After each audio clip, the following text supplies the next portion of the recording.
Bonjour à tous et bienvenue dans notre rendez-vous consacré aux règles de golf. Aujourd'hui, nous allons aborder la notion de point le plus proche de dégagement. Ce point est à déterminer lorsque le joueur désire se dégager d'un terrain en réparation, règle 25.1, ou bien lorsqu'il désire se dégager d'une obstruction inamovible, règle 24.2. Première situation. La balle repose ici dans un terrain en réparation qui est délimité par cette ligne blanche. Et je désire donc m'en dégager. La première chose à faire va être de déterminer le point le plus proche de dégagement qui va me permettre de sortir de cette zone. Dans cette situation-là, le point le plus proche va être le point situé ici. Il n'est pas plus près du trou que là où reposait la balle d'origine et il n'est pas situé ni dans un obstacle, ni sur un green, ce qui m'est imposé par la règle de dégagement lorsque la balle se trouve comme ici, sur le fairway. À partir de ce point le plus proche, je vais donc pouvoir mesurer une longueur de club et pour me dégager, dropper ma balle à l'intérieur de cette longueur de club, bien entendu toujours sans me rapprocher du trou.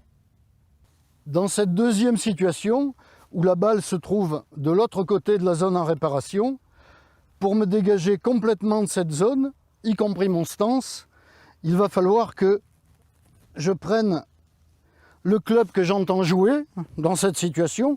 Ici, je suis tout proche du green, donc ça sera une petite approche avec un sand wedge. Et donc, je serai positionné comme ceci. Et donc, mon point le plus proche va être ici. Et à nouveau, comme tout à l'heure, une fois ce point le plus proche déterminé, je vais pouvoir dropper dans une longueur de club, toujours bien entendu, sans me rapprocher du trou.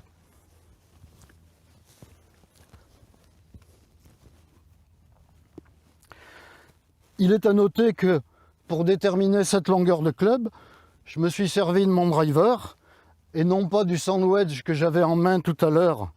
Pour déterminer ce point le plus proche, j'ai le droit d'utiliser n'importe quel club de mon sac, y compris si j'ai un long putter, pour mesurer cette longueur de club.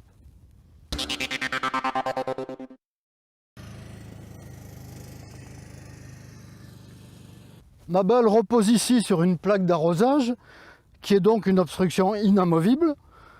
Pour me dégager de cette plaque, je vais appliquer la même procédure que précédemment, détermination du point le plus proche de dégagement et drop à l'intérieur d'une longueur de club à partir de ce point.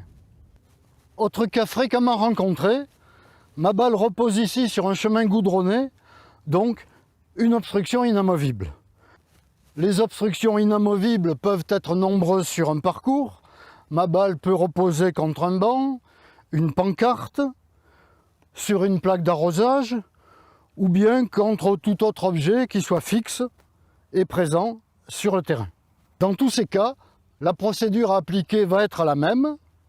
Détermination du point le plus proche qui évite l'interférence due à l'obstruction et drop à moins d'une longueur de club de ce point.